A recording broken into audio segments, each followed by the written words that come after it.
my name is Leonis Francis, and welcome to my first interactive workshop series based on the topic Developmentally Appropriate Practices for Young Children ages 3 to 5 years. What is developmentally appropriate practice? It is an approach grounded in research on how children develop, how they learn, and in what is known about effective early education. This is based on the National Association of Education for Young Children 2019. DAP, which is a short for Developmentally Appropriate Practice, it focuses on the child's age, interest, ability, culture. It is all about the uniqueness of the child. So today our focus will be on Standard 3, Interaction and Relationship with Young Children as described in the best practice for early childhood development. This standard speaks to the need of teachers being qualified and equipped with the essential skills, teaching skills, attitudes, characteristics, and knowledge to foster high quality interaction and relationship in the lives of young children. It also speaks to positive reactions or interactions and relationships that promote a sense of uniqueness, self-worth, acceptance, and a feeling of being a part of the learning environment. It speaks to the importance of cultivating safety and security based on how the teacher responds to the students, whether she's warm and sensitive and welcoming. And lastly, it speaks to the provision and opportunities for children and teachers to build constructive relations. So, why interaction and relationships? The importance of interaction and relationships. Research shows that when educators promote interaction and relationships-driven learning environments, they experience greater success in behavior and learning outcomes. Also, successful teacher-student relationship. They also experience effective social relations among children working together, and better interface and collaboration among teachers to help children achieve their milestones. And this is based on Hampstead 2015. Having positive interaction and relationship in the classroom encourages the development of social interaction among teachers and children. It also encourages healthy and active collaboration among students. It develops self-regulation and encourages social competence. So teacher-student interaction and relationship studies conclude that children who had a secure relationship in their kindergarten and preschool years, they demonstrate good peer interaction and positive relationship with teachers and peers in the elementary level.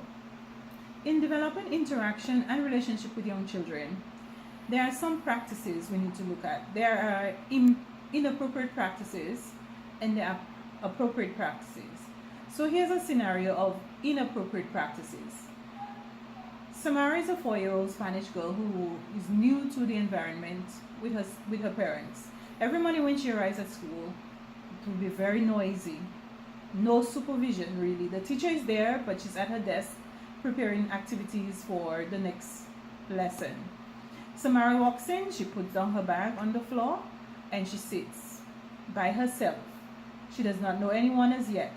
So she would cry, and sometimes she would go to the teacher and say, "Teacher," like she's trying to get the attention of the teacher, and the teacher would dismiss her, and say, "Get back to work."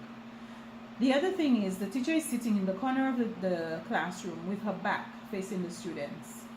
This in itself does not show appropriate practices. Why was Samara sitting by herself, and why was she crying?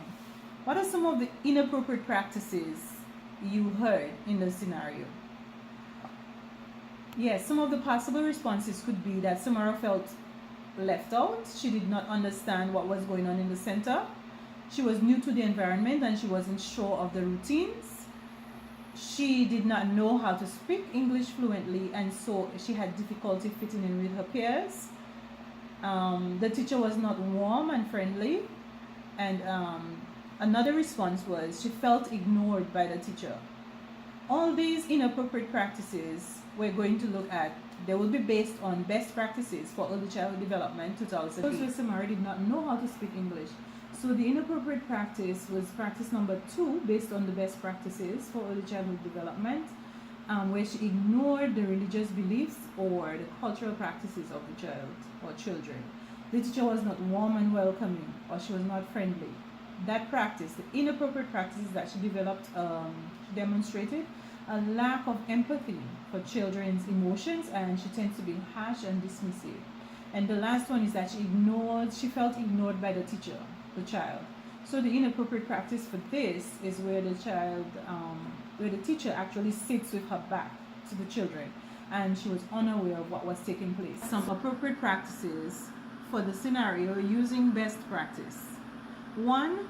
The teacher should have demonstrated knowledge and understanding of children by interacting in a developmentally appropriate manner.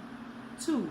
She should have modeled expected social graces, like teaching the children how to say thank you, please, and greet each child with a friendly smile. 3. She should use a variety of appropriate behavior guidance strategies, including verbal and non-verbal interaction and modeling. She should also accept children as they are, their culture, economic, language, religious backgrounds, etc.